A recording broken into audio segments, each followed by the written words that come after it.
Νατάσα, τι κάνεις? Οφ, χάλια είμαι. Τσακώθηκα με τους γονείς μου πάλι.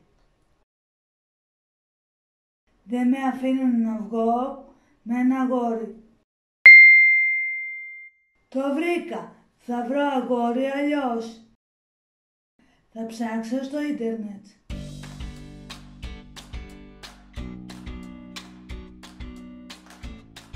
Ουάου! Ουάου! Τι ωραία! Θα του στείλω μήνυμα. Γεια σου, Αντώνη. Γεια σου, Νατάσα.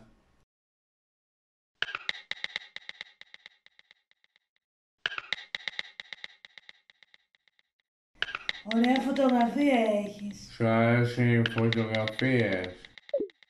Ναι, πολύ. Πώς σου φαίνεται αυτή? Κούκλας είσαι. Στείλε μου και σε μια φωτογραφία. Είσαι πολύ όμορφη. Αλήθεια. Μου αρέσει πολύ, θα σου στείλω κι άλλη. Όχ, τι έστειλε τώρα? Τέσσερα φοράς, στείλε μου κι εσύ. Ντρέπομαι. Γιατί είσαι πολύ ωραία.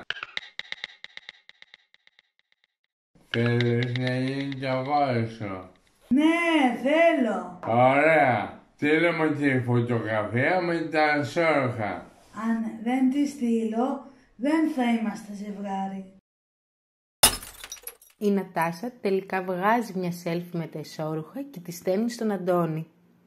Στείλε μου και μια γυμνή φωτογραφία. Δεν θέλω να το κάνω αυτό. Άμα δεν το κάνεις, θα στείλω τη φωτογραφία με τα σόρχα στους φίλους σου. Τι? Όχι, δεν θέλω.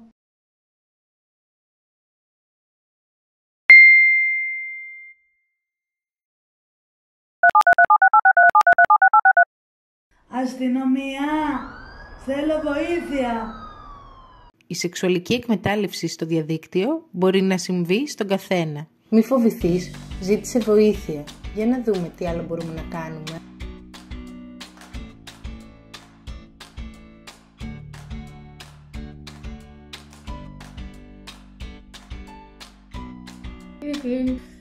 Όχι. Η Κατερίνα κοιτάει το κινητό της και βλέπει πως ο Λευτέρης την έχει μπλοκάρει. Ο Λευτέρης αναστατωμένος συναντά το φίλο του τον Κωνσταντίνο για να του μιλήσει. Η Κατερίνα τα σου όλα αυτά. Ναι! Μα γιατί? Να! Δες κι εσύ! Η Κατερίνα έστελνε γυμνές φωτογραφίες στον Λευτέρη.